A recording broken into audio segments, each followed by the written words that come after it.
Shteti Gjerman e ka pritur me nderimet më të larta shtetërore kryeministrin e Kosovës Isa Mustafa. Kancelaria Angela Merkel ja paraqiti kryeministrit Mustafa 3 kërkesat e Shtetit Gjerman për Kosovën, siç janë themelimi i gjykatës speciale, vazhdimi i dialogut me Serbinë dhe kompromiset e nevojshme me palën serbe.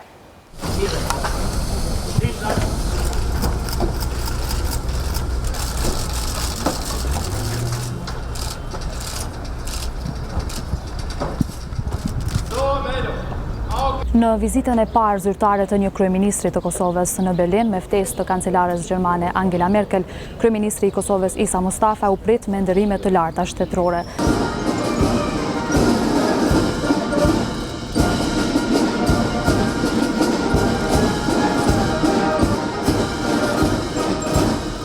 Pas takimit me kryeministrin e Kosovës Isa Mustafa, kancelaria gjermane Angela Merkel bëri të qartë se normalizimi i plot i marrëdhënieve me Kosovën do të jetë kusht për ecjen e Serbisë drejt Bashkimit Evropian. Ajo inkurajoi të dyja vendet që të jenë të përkushtuara për të arritur përparim në procesin e dialogut që po zhvillohet me ndërmjetësimin e Bashkimit Evropian.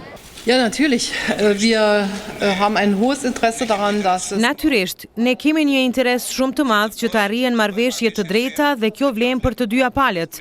Kompromiset duhet të bëjnë të dyja palët, jo vetëm Kosova, por natyrisht edhe Serbia.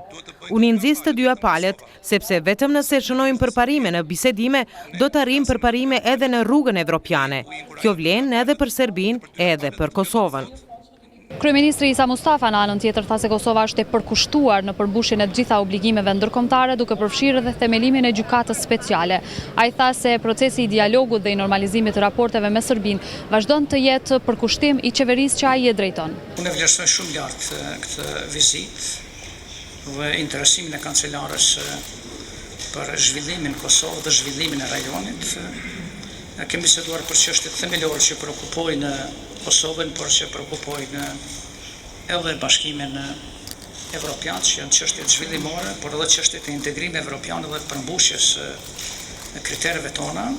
Është biseduar edhe për nevojën e luftimit të krimit organizuar dhe korrupsionit në Kosovë, si nga njëra prej kritereve që ne duhet t'i përmbushim në këtë proces të integrimit dhe të liberalizimit të vizave. Kancelaria ne ka dhënë përkrahjen e plot, por edhe kërkesën e saj që ne të intensifikojmë dhe të përparojmë edhe më tutje procesin e dialogut me Serbinë dhe po ashtu që të përmbushim detyrimet tona dhe obligimet tona sa i përket themelimit të gjykatës speciale si një prej detyrimeve që ne kemi marrë me ligjin për ratifikimin e letrës ndërmjet presidentes Kosovës dhe baroneshës Ashton. Kancelaria gjermane Angela Merkel theksoi se institucionet e Kosovës duhet të përmbushin të gjitha kriteret në mënyrë që qytetarët e Kosovës të mund të lëvizin pa viza në vendet e Bashkimit Evropian. Was die Visa-Liberalisierung Sa i përket liberalizimit të vizave për kosovarët, kjo varet nga plotësimi i kushteve për këtë hap. Gjermania është e interesuar që ky rajon të vazhdojë rrugën e integrimeve evropiane dhe është shumë e interesuar që të ruhet stabiliteti në këtë rajon. Duke ju përgjigjur çështjes së numrit të shtuar të azilkërkuesve nga Kosova që këtë vit sidomos kanë ardhur në Gjermani, kancelaria Merkel tha se asnjë prej tyre nuk do ta fitojë statusin e azilkërkuesit në Gjermani. Noch einmal wiederholen, dass es so gut wie keine Chance gibt. Azilkërkuesit kosovar në Gjermani nuk kanë shanse për azil, sepse vetëm rreth 1.1% prej tyre kanë marrë deri më tash një përgjigje pozitive. Ndaj, me kryeministrin jemi pajtuar që të mbështesin sa më shumë zhvillimin e Kosovës, në mënyrë që problemet e tyre të zgjidhen në Kosovë dhe njerëzit të mos detyrohen të ikin në vendet e tjera. Nuk ekziston asnjë arsye që njerëzit tonë të kërkojnë azil në Gjermani dhe ne plotësisht pajtohemi që ne do të krijojmë kushtet që gjithë ata që kanë migruar kohëve të fundit ata duhet kthehen në Kosovë. Kosova është vend i sigurt për gjithë qytetarët dhe ne kemi marrë përgjegjësinë që të krijojmë kushte që problemet e tyre ekonomike, problemet e tyre sociale ata të zgjidhen në Kosovë. Gjatë qëndrimit të tij në Berlin, kryeministri i Kosovës Isa Mustafa u takua edhe me ministren gjermane Silke Krebs. Ndërkaq nesër, gjatë ditës, kryeministri Mustafa do të ketë dhe do zhvillojë takime edhe me deputet të Bundestagut gjerman. Për Radio Televizionin 21 nga Berlini, Besiana Krasniqi. Nga Berlin, në fakt, themi në vend ku një porosi tjetër për themelimin e gjykatës speciale e institucioneve të Kosovës ju erdhi edhe nga kongresisti amerikan Eliot Engel. Engel gjatë vizitës në gjykatën supreme të Kosovës tha se alternativa tjetër që kjo gjykatë të themelohet nga OKB-ja nuk do të ishte mirë për Kosovën.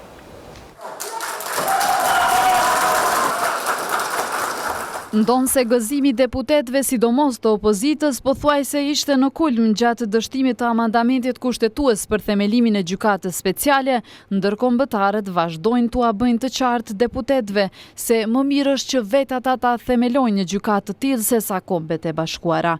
Një thirrje të tillë e bëri sot edhe njëri nga miqtë e kaheshëm të Kosovës, kongresisti amerikan Eliot Engel, i shoqëruar nga ambasadorja Tracy Ann Jacobson në vizitën tek presidentja Atifete Jahjaga. Këtë qëndrim kongresisti Engel e tha për televizionin ton.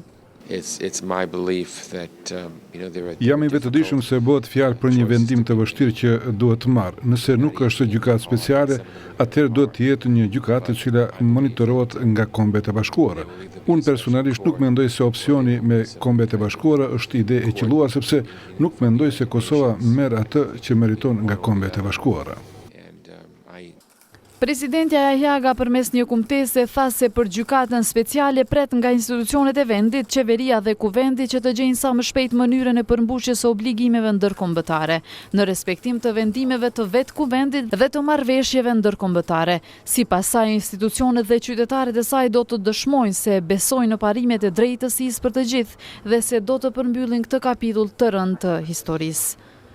Atë që e tha në presidencë për gjykatën speciale, kongresisti Engel e përsëriti edhe në gjykatën supreme gjatë takimit me kreun e kësaj gjykate dhe të gjykatës kushtetuese, por aty foli edhe për depolitizimin e gjyqësorit në Kosovë. Sistemi i drejtësisë duhet të jetë i lirë edhe nga ndikimi politik dhe i pavarur, por përveç që ka pasur përparim të mirë, megjithatë çelësi i demokracisë janë gjykata. Pse Shtetet e Bashkuara janë ndryshe nga të tjerat, është pikërisht kjo që ka një sistem gjyqësor të lirë, por unë jam shumë krenar për gjithë atë punë që kam parë këtu. Ndërsa kreu i gjykatës supreme Feyzullah Hasani dhe kryetaria e gjykatës kushtetuese Arta Hajrizi vunë pa para kongresistit Engel problemet dhe sfidat e këtyre dy institucioneve. Njoftum për sistemin gjyqësor të Kosovës, sfidat që po përcjellin sistemin, punët që janë bë avansimet, problemet, defektet që aktualisht janë në gjyqësinë e Kosovës ose në këtë segment të rëndësishëm të funksionimit të rendit dhe ligjit. Është urgjente që gjyqtarët e gjykatës kushtetuese të zgjedhen që të krijohet kompozicioni plot i gjyqtarëve prej 9 gjyqtarë, pasi që tani për tani kemi vetëm 7. Pas dështimit të procesit për zgjedhjen e dy gjyqtarëve të ri, dhe u pajtuam se është me rëndësi që këta gjyqtarë domethënë të jenë profesionistë, të jenë të pavarur dhe të jenë të njerëz të dëshmuar në fushën e drejtësisë. Në takim me drejtuesit e dy institucioneve më të rëndësishme gjyqësore në vend, kongresisti Engel vuri në pa po ashtu numrin e madh të lëndëve të grumbulluara në gjykata. Njëjtë si kongresisti Engel, po mendojnë edhe ambasadorët e 5 shteteve të Kuintit të akredituara në Prishtinë. Televizioni ynë ka biseduar me njërin prej tyre sot, i cili ka bërë të ditur se po bashkërendohen qëndrimet për gjykatën speciale dhe se brenda 2 ditëve ambasadat pritet të dalin me një qëndrim të përbashkët rreth kësaj çështjeje, dhe atë duke i bërë thirrje Kosovës që ta përmbush zotimin e dhënë për këtë gjë. Siç thot ky diplomat, në qëndrimin që pritet të bëhet publik, do të jepen edhe propozime se si të zgjidhet ky ngërç. Pavarësisht thirrjeve të ndërkombëtarëve, 3 subjektet opozitare në vend, Vetëvendosja AK dhe Nisma, kanë dalë me një deklaratë të përbashkët kundër riprocedimit të gjykatës speciale në Kuvend. Në deklaratë thuhet se vendimi i Kuvendit të Kosovës për refuzimin e ndryshimeve kushtetuese për themelimin e gjykatës speciale i datës 26 qershor është përfundimtar dhe i pakthyeshëm dhe se qeveria duhet t'i nënshtrohet këtij vendimi. Çdo tentativë për ta përmbysur këtë vendim të deputetëve të Kuvendit të Kosovës të shprehur me votë të lirë është tendencë për ta përmbysur rendin institucional dhe demokratik në vend, thot opozita, e cila njëkohësisht shton të gjithë akterët të përfshirë në këtë proces, qofshin për apo kundër, ta respektojnë vendimin e Kuvendit të Kosovës. Takimi 16 orësh ndërmjet kryeministrave të Kosovës dhe Serbisë në Bruksel ka përfunduar pa rezultat konkret, ndonse u bën përpjekje për të arritur marrëveshje për Asociacionin e Komunave Serbe, për telekomin, energjinë dhe të ashtu quajturin Parku i Paqës. Megjithatë, zyra e BE-s njoftoi se u arrit përparim për finalizimin e 2 teksteve për Asociacionin dhe telekomin. Takimi maratonek mes delegacionit të Kosovës dhe Serbisë nuk solli marrëveshje.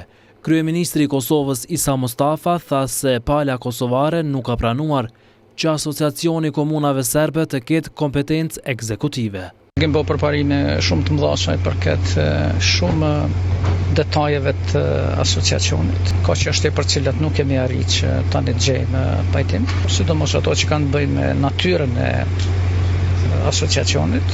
Ata do të kenë ato karaktere të punëve ekzekutive apo jo, që bin kundërshtim me ligjet tona dhe me kushtetutën. Është fjala këtu edhe për insistimin që të ketë shërbys civil në asociacion. Kto pastaj i bën organe ekzekutive. Për çfarë arsye na s'kemi mujt të pajtohemi. Është arrit pajtoshmëria pas të edhe të kodit telefonik, por nuk është nënshkruar ajo sepse do të arrijmë si pako. Ndërsa kryeministri i Serbisë Aleksandar Vučić fajsoi palën kosovare se nuk ishte interesuar të bëjë marrëveshje. Pas 17 orësh pune të vështirë dhe të mundimshme, për fat të keq nuk kemi marrë vesh për asnjërin nga çështjet. Delegacioni i Prishtinës nuk ka dashur të pranojë për Asociacionin e Komunave Serbe, madje as kompetencët që kanë komunat. Pajtueshmëri nuk u arret as për energjinë dhe as për barrikadën mbi urën e lumit Ibër. Për energjetikën nuk kemi arritur që të bisedojmë. Do të ka disa çështje aty që do të gjenden pajtueshmëri. Benita që është edhe për urën. Ne kemi pas informata se çështja e urës është marrë vesh, mirë, po më vonë kemi marrë informata nga delegacioni i Serbisë.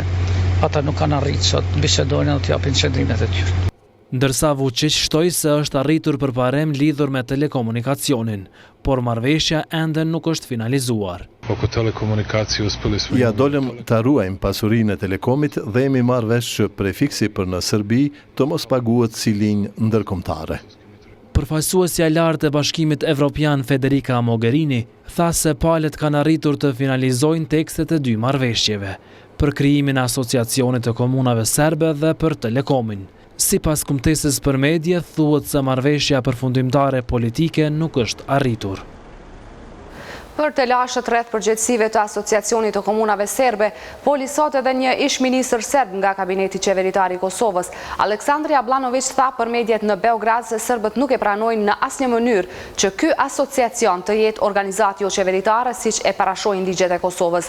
Sipas tij, Prishtina është e obliguar që ta themelojë këtë trup, me që është pajtuar me Beogradin dhe që ky asociacion të ketë pushtet ekzekutiv.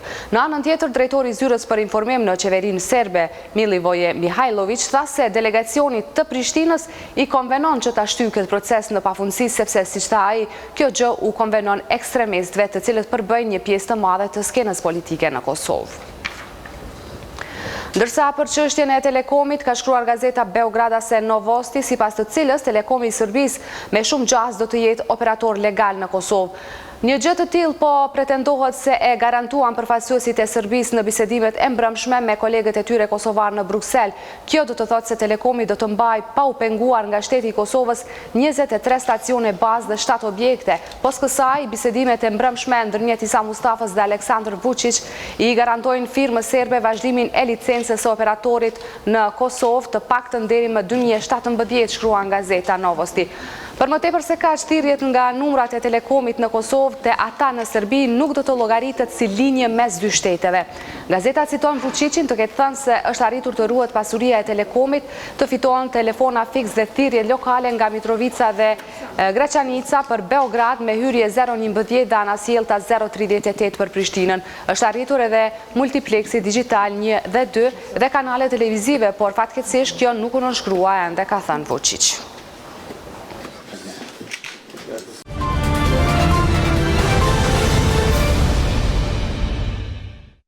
Këshilli Kombëtar për Zhvillim Ekonomik rekomandon masa për krijimin e politikave të favorshme ekonomike dhe lehtësira për bizneset. U tha se ligji për institucionalizimin e garantimit të kredive do të miratohet gjatë këtij viti. Një nga masat e Këshillit Kombëtar për Zhvillimin Ekonomik për krijimin e ambientit më të mirë biznesor tani më ka filluar jetësimin. Bëhet fjalë për hartimin e draft ligjit për fondin për garantimin e kredive, i cili pritet të miratohet gjatë këtij viti dhe i cili do të disponojë me 20 milion euro kapital fillestar nga donatorët dhe pjesërisht edhe nga qeveria e Kosovës. Ky fond për garantimin e kredive është menduar që fillimisht të mbuloj 50% e kolateralit, e cila në mënyrë automatike do të zvogloj 50% të rrezikut. Ne jemi të bindur që bankat komerciale në Kosovë, institucionet mikrofinanciare dhe ato jo bankare do të reflektojnë në këtë ulje të rrezikut dhe do të ulin normat e kamatës, të cilat momentalisht konsiderohen si të larta për bizneset. Ky fond për 20 milion eurosh me kapital fillestar llogaritet që diku në 6 vite do e rris kredidhanjen në 360 milion, çka do thotë se me garantimin e kolateralit 50%, me mbulimin e kolateralit për 6 vite do të japen kredi 360 milion euro të reja, të cilat pritet që të krijojnë rreth 20.000 vende të punës. Ministri Bajrami bëri të ditur edhe për një mastore që do të ndikojë në tërheqjen e investitorëve të jashtëm. Kuvendi i Republikës së Kosovës e ka miratuar ligjin për ndryshimin dhe plotësimin e ligjit numër 03L 199 për gjykatat, përmes të cilit parashihet që në kuadër të Departamentit për Çështje Ekonomike të Gjykatës Themelore në Prishtinë të funksionojë edhe divizioni për kontestet lidhur me investorët e huaj, që do të ketë jurisdiksion për tërë territorin e Kosovës. Ky ligj do të shtojë edhe me tej sigurinë e investorëve për të sjellur kapitalin e tyre në Kosovë. Në seancën e sotme janë formuar edhe 4 grupe punuese për realizimin e detyrave nga sektorët e ndryshëm, e të cilat do të drejtohen nga vetë ministrat sektorial, ndërkaq që lidhur me kërkesën për plotësimin e pakosëre fiskale me listën e re të mallrave për lirim nga tatimet doganore, përfshirë këtu edhe pajisjet për prodhimin e hidroenergjisë, u tha se të njëjtat do të shqyrtohen në seancën e nesërme të Komisionit për Financa. Seanca e radhës e këtij këshilli është caktuar për 8 shtator. Ministria e Punës dhe Mirëqenies Sociale së bashku me UNDP-n prezantuan projektin për subvencionimin e pagave, nëpërmjet të cilit do të paguhet gjysma e pagës së punëtorëve të ndërmarrjeve që përfitojnë nga ky subvencionim. Programi për subvencionimin e pagës synon të krijojë mundësi punësimi, duke subvencionuar punëdhënësit. Punëdhënësi duhet të nënshkruajë kontratë punësimi 12 muaj me punëtorin për të përfituar 50% të pagës së punëtorit. Këto paratë të dhëna nga shteti nuk mund të jenë më shumë se sa paga minimale në Kosovë. Ne sot me këtë rast I kemi ftuar të papunët. Nuk ka asgjë të keqe të kërkosh punë dhe të ndihmosh atë që ka nevojë për punë. Puna nuk ka të bëjë vetëm me para, por edhe me përvojë që të fitohet. Ne do t'i përkrahim edhe bizneset e vogla që duan të zgjerohen. Këtu hyn edhe bujqësia dhe tregtia, pasi që edhe ato janë të rëndësishme për zhvillimin e vendit. Ministri I Punës dhe I Mirëqenies Sociale Arbana Brashi tha se më në fund po arrihet të jetësohet subvencionimi aty ku ka nevojë. Unë jam shumë I bindur dhe shumë optimist se do të funksionojë si mekanizëm I tillë. Do të bëjmë një vlerësim diku rreth shtatorit tetorit të shqyrtojmë sa duhet të ndryshohen udhëzimet, a duhet të ndryshohet shuma e subvencionimit apo forma. Përfaqësuesja e ambasadës së Finlandës në Kosovë, Ane Meskanen, tha se është mirë që po ndërmerret diçka që do të ndikojë në zbutjen e papunësisë. Kam të drejtë të them që papunësia është problemi më I madh në vend. Por ne jemi të gëzuar që qeveria e Kosovës ka nisur rrugën që të rregullojë këtë problem me hapjen e vendeve të reja të punës. Ne kemi për detyrë që të ndihmojmë qeverinë e Kosovës dhe shoqërinë civile të luftojmë papunësinë. Në këtë projekt u tha se mund të aplikojnë të gjithë punëdhënësit e interesuar dhe bizneset që veprojnë në të gjitha llojet e aktiviteteve. Fillimisht për punëkërkuesit e rinj prej moshës 18 deri në 25 vjeç, subvencionimi do zgjat 6 muaj. Për gratë, personat me aftësi të kufizuar, pakicat etnike dhe punëkërkuesit afatgjatë, subvencionimi do zgjat deri 9 muaj. Afati aplikimit në programin për subvencionimin e pagës filloi sot dhe do të vazhdojë deri më 31 korrik të këtij viti. Ndërkohë që papunësia në Kosovë vazhdon të jetë shumë e lartë, sipas të dhënave të fundit të Agjencisë së Statistikave të Kosovës, shkalla e papunësisë në vitin 2014 ishte 35.3%, ndërsa shkalla e papunësisë është shumë e lartë për femrat që është rreth 42%, sipas matjeve të ASK-s, Papunësia tek të rinjët e moshës 15 deri 24 vjeçare në fuqinë punëtore është 61.0%. Ministria e Bujqësisë, Pulltarisë dhe Zhvillimit Rural ka proceduar pagesat për subvencionimin e grurit. Mbi 5.071.000 euro u janë shpërndar 9.128 përfituesve. Ndërkohë janë në shqyrtim edhe 1.030 aplikues pagesat për të cilët do të ekzekutohen gjatë ditëve në vijim. Ministri Memli Krasniqi tha se vendimi i ministrisë që pagesat të kryen brenda muajit qershor është bërë me qëllim të lehtësimit të punëve të fermerëve para se të fillojnë korrjet. E të lënë pas dore nga qeveria po ndihen prodhuesit dhe përpunuesit e qumshtit. Ata protestuan edhe njëherë në Prishtinë ku kërkuan që të mbrohet prodhimi vendor dhe të ndalohet importi i produkteve të dyshemta. Qumshtarët derdhën e falën qumsht për qytetarët. Përkundër protestës së mëhershme ku u bllokuan të gjitha rrugët e Prishtinës me mjete pune dhe bagti, kësaj radhe qumshtorët protestuan vetëm në sheshin kryesor me moton "Mbrojmë shëndetin dhe prodhimin vendor". Kërkesë tjetër e qumshtarëve ishte ndalimi i shkeljes së ligjit për produktet që vijnë nga importi, aplikimi i masave mbrojtëse për produktet e qumshtit. Kemi përmirësuar prodhimet tona, si në cilësi ashtu edhe në sasi. Këtë do ta bëjmë edhe në vazhdim, edhe në të ardhmen. Është interes i të gjithëve, interes i qeverisë së Kosovës për të ruajtur këto vende të krijuara të punës dhe për të rritur numrin e tyre. Është në interes të konsumatorit tonë që të njeh këto përparime që kemi bërë dhe të tregojmë që edhe sot kemi dalur për të kërkuar që qeveria të mbrojë investimet e veta brenda këtij sektori dhe të na mundsoj treg të barabartë dhe të gjitha prodhimet e qumshtit. Ndërsa kryetari i shoqatës së përpunuesve të qumshtit Ramadan Memaj deklaroi se kërkesat e tyre nuk po merren parasysh nga qeveria e Kosovës. Kërkesat tona për ndalimin e shkeljes së ligjit me produkte që vijnë nga importi, kërkesat për ndalimin e produkteve që janë të pasigurta për konsum, kërkesat për aplikimin e masave mbrojtëse në mënyrë që të krijohet një konkurrencë drejtë, e lirë e barabartë në vendin tonë, besin krejtësisht jashtë agjendës së qeverisë së Kosovës. Azem Dragaj, fermer nga fshati Leçyn i komunës së Skenderajt, po ashtu ishte i pakënaqur me pozitën e qumshtarëve. Ti marrë për punë qumshtit s'më na morën, kemi probleme ta, po binë prodhimet jashtit, prodhimet tona si morën.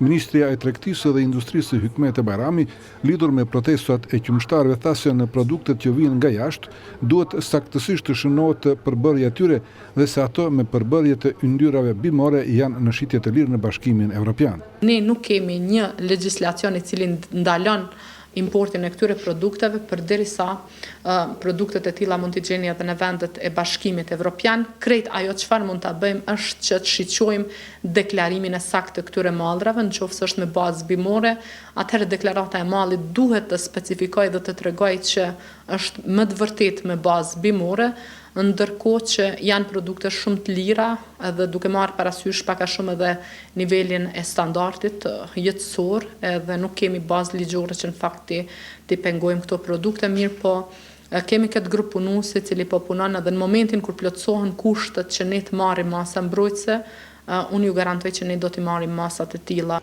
Në përfundim të protestës u organizua një aktivitet që kishte të bënte me dhënien fare së sasive të qumshtit që ishin mbledhur nga përpunimet e qumshtit të protestuesve.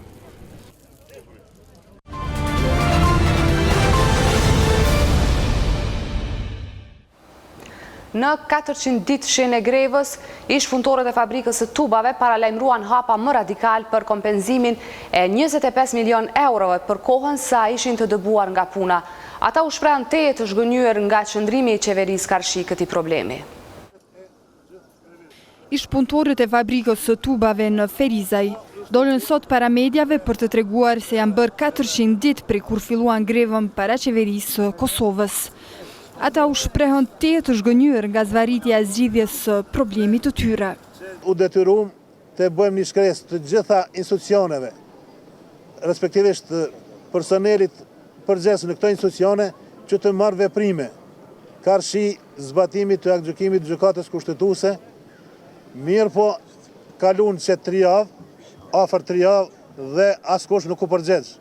Këta grevist thanë se ju ndërlikua dhe gjendja e tyre shëndetësore duke qëndruar në borë, shi e temperatura të larta në tendë. Këtë të rrugë, këtë e ftofta, këtu të ftofta të plesha. Kur i smunë që zimin të në spital, se këtu s'ka, sa mjetër në spital, më shku të borë. Si pas tyre, askush për 6 muaj prej kur është formuar qeveria e re, nuk i ka vizituar dhe nuk ka biseduar me ta, përveç atyre që ndajnë të njëjtin hall, sikurse ky minator. Ju kësha du të organeve shtetënore, më të larta, me marë mosa ndaj këtu në punë, me o hjekë, për që shpive marë para qeverisë, me i lokë të njerë shtu, si kuna jetima këtu asë vje kush me vizitua zajna. Po kësë shtetë bra s'kur gjasës, qërë në gazim beston kanor, pe Beogradit këtu, me kryqa me shajkosa këtu dhe krejt të vizitua këta gazina, e këta s'jenë shkua gazina, qërë me të gjuna duhet me tardë. Grevistët paralajmëruan se nëse pas pak ditësh nuk ndërmerën masa nga qeveria, ata do të protestojnë, madje thonë se edhe do të vetë flijohen para familjeve të tyre. Nëse ndonë dhe një mënyrë e vetë flijimit, ose ndë një ekses me pasojat të rënda, që nuk e dëshërojmë ne, përgjësia do të jetë e juaja. Kuvendi i Kosovës më 19 mars të vitit 2014 kishte marrë vendim që Agjencia Kosovare e Privatizimit të bëj pagesën e ish-punëtorëve të fabrikës së tubave për vitet 90, sa ishin të dëbuar nga puna nga regjimi serb. Ta ish-punëtorë pretendojnë se u takojnë mbi 25 milion euro. Gjysma e kësaj pagesë është dashur të bëhet pas 30 ditësh, por kjo nuk ndodhi. Mos funksionimi i bordit të Agjencisë së Privatizimit pamundëson që ky bord të marrë vendime. Kalojmë tani në fshatin Veleglav të Kamenicës, ku jeta ka filluar të kthehet. Pas lufte, rruga për këtë fshat ishte e pakalueshme, çka shkaktoi largimin e popullatës. Me fillimin e rregullimit të rrugës janë kthyer 7 familje. Veleglava, një fshat kodrinor malor mbi 20 km larg Kamenicës, ka filluar të ringjallet. Para lufte në këtë fshat jetonin mbi 200 banor duke udhëtuar këmbë deri në 5 orë. Këto ditë komuna e Kamenicës ka filluar ndërtimin e rrugës së gjatë 8 km deri në këtë fshat. Rruga po i gëzon shumë banorët dhe kishin dalë që të ndihmojnë kompaninë në hapjen e trasesë së rrugës. Ne kemi fillu dje dikun ka ora 9. Para dite kemi na punu deri ora 8 në mramje dhe sot janë të fillu punimet deri në mramje. Kjo për ne është shumë e vlefshme, edhe faleminderit për juve kryetarit komunës. Banorët janë të interesuar më kthye prapë se Gjelan veç janë gob me qytet. Tash ja do t'ja fillojnë me blegtori, me pemtari, me mbjell. Bujqësia dhe blegtoria janë burimet kryesore për jetë të banorëve në Veleglav, por me rregullimin e rrugës shtohen gjasat për kthimin e banorëve që janë shpërngulur më herët. Si pasojë janë kthyer 7 familje duke ndërtuar shtëpi të reja. Edhe Bashkëmbasi Tan në këtë anë ka nis investimet në këtë rajon. Veleglava gjendet Buskofirit me Serbi në gjatësi 12 km, kurse Bujqit kanë problem edhe me policinë e Kosovës. Shamull që tash për me marrë lupe që ty të në veçvute, po është mu bëmë kushtë 3-400 euro. Qeveria ka më të qitë policinë, nuk inspektoratin, të qëtaj nuk del me prit ata të kufini, kënë për ma shamull që ishtin gjonë, po e del voti kanë, dokumentat e kanë, edhe del ajtë pengonua. Mendojmë, shpestari, pemtari, gjithë janë të interesuar me investu, mungesa rrugës, rryma, shkolla, ambulanta, na mungojnë. Vetëm një probleme kemi veç rrymën edhe rrugën. Nëse qëtu, po ju garantoj që mrena 5-6 vjetëve që tu dalin 3-4 spime tu. Qytet ju përshen edhe kriza që shosht, Bujqësia ka një punë, ka një sezon, po janë këtë mrena to, si që ja dishfilin edhe ja del edhe shumë mirë mund me jetu me to. Në komunën e Kamenicës thonë se do të angazhohen në krijimin e kushteve sa më të mira për jetë të banorëve në Veleglav dhe kthimin e banorëve në arat dhe fushat e tyre që ato mos të mbesin djerrin dhe në shkollën e fshatit të kthehen nxënësit. Aktualisht komuna është në kuadër të përkushtimeve të saj për hapjen e rrugëve lokale, duke punuar në hapjen e rrugës Veleglav Poliçk. Atje me kërkesë të banorëve ne kemi bërë dhe rënimin e objektit të vjetër të shtëpisë të shkollës së fshatit. Ky intervenim po bëhet konkretisht nga komuna përmes lopatës ngarkuese që posedon komuna dhe stafit të drejtorisë për mbrojtje dhe shpëtim. Aktualisht ka filluar realizimi edhe i projektit në fshatin Lisockë, që pastaj kjo rrugë lidhet me vendkalimin kufitar Kapi në vlerë 1.2 milion euro. Flasim pak për disa rezultate në arsim. Vetëm 53.9% e maturantëve kanë kaluar testin e maturës. Sipas Komisionit Shtetëror të Maturës, kalueshmëria më e lartë ka qenë në gjimnaze rreth 80% dhe shumë e vogël në shkollat profesionale, ndërsa për dallim nga viti i kaluar testi i arritshmërisë ka shënuar ngritje për 1.4%. Ka përfunduar ankthi i pritjes së maturantëve. Ata erdhën për të parë se a ja dolen ose jo të fitojnë kushtin për të regjistruar në fakultet. Testin e kom kalu me sukses, 174 pikë. Mendu që kam me qenë pak ma letë, sipas tekstit shkollor, po rezultum pak ma shira, po përgjithësi i letë ka qenë testi. Efat Bardha Mehani, maturante e shkollës Sami Frashëri në Prishtinë, donë se ka arritur pikët e kalueshmërisë, thotë se përpilimi i pyetjeve në provimin e maturës nuk ka qenë si duhet. Ka pas edhe pyetje që nuk janë kanë hiç drejtimit ton, drejtimeve tjera. Vetëm 53.9% e maturantëve kanë arritur të kalojnë testin e maturës, bëri të ditur Komisioni Shtetëror i Maturës. Testit ju janë nënshtruar 32.014 maturantë. Prej tyre kanë kaluar 17.255, që shprehur në përqindje është 53.9%, dhe kalueshmërinë kemi sipas kësaj radhitje. Në gjimnazet kemi 81% kalueshmëri, ndërsa në shkollat e mesme profesionale kalueshmëria është 31%.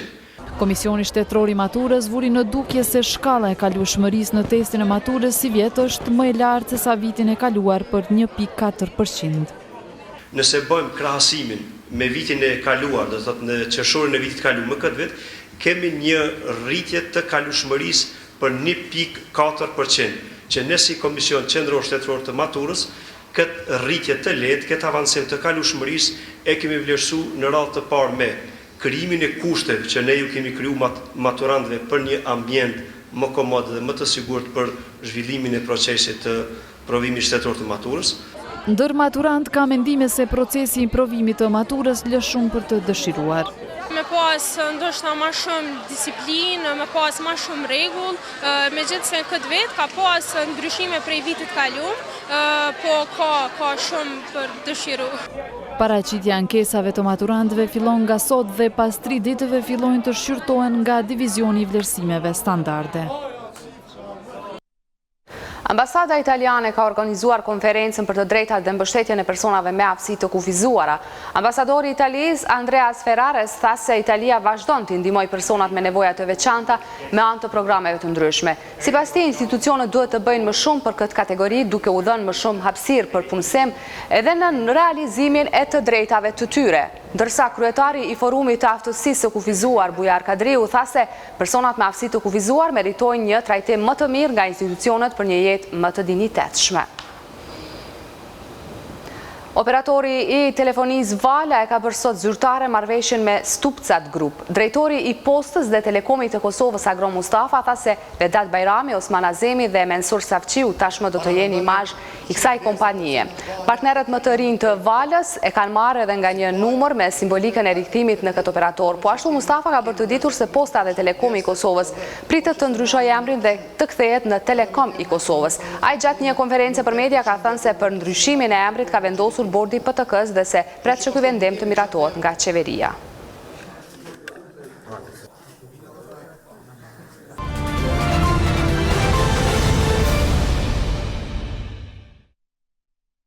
Lorik Bakia është në studio për të sjellë zhvillimet që ka përcjell Departamenti i Kulturës.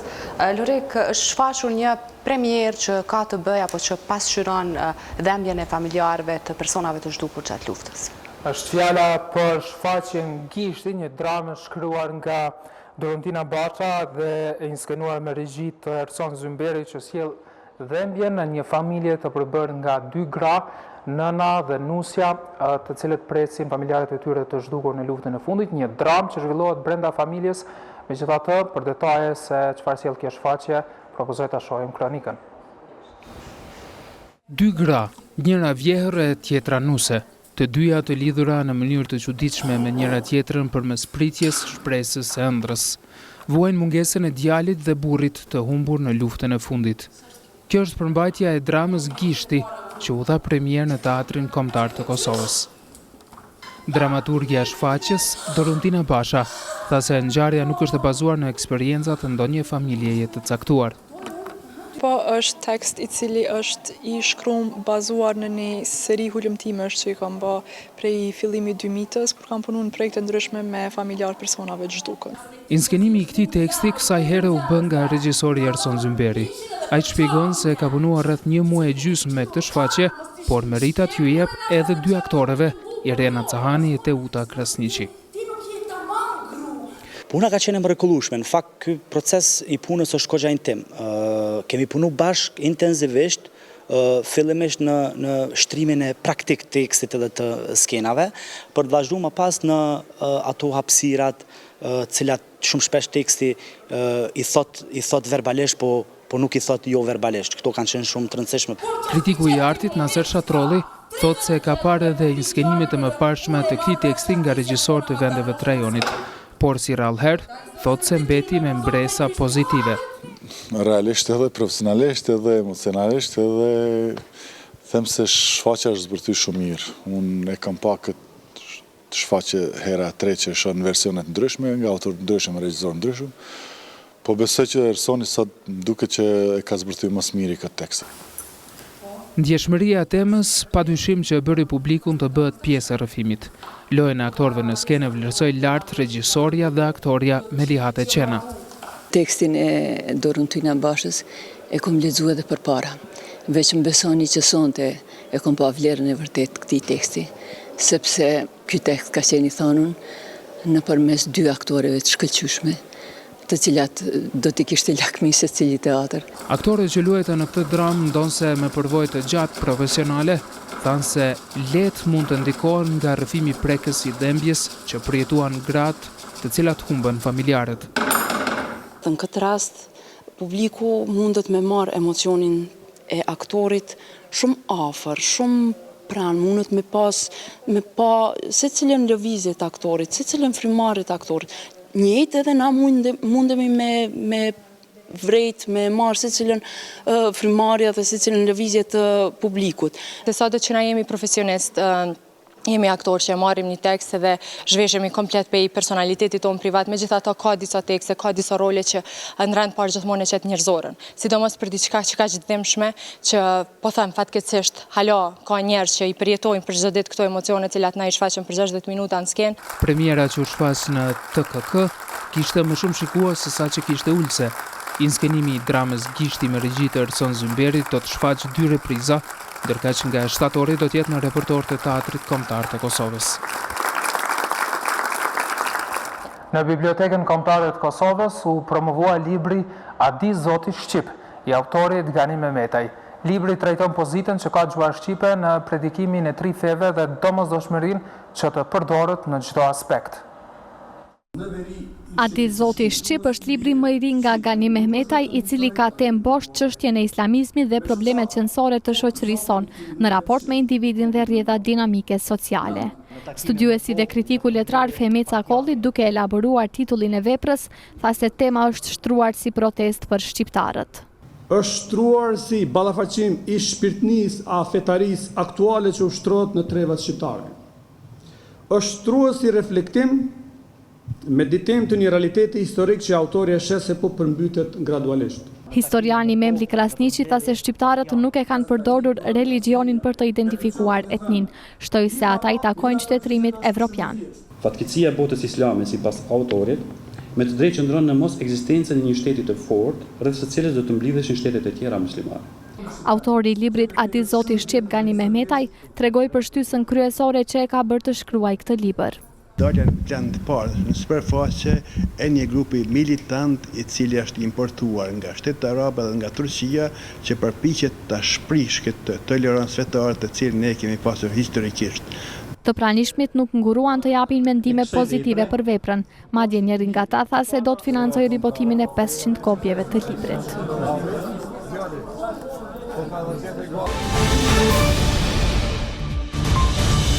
Ndëruar shikues, tu e mbyllim magazinën informative 21 Live News. Faleminderit që na ndoqët dhe mirëmbëngjes.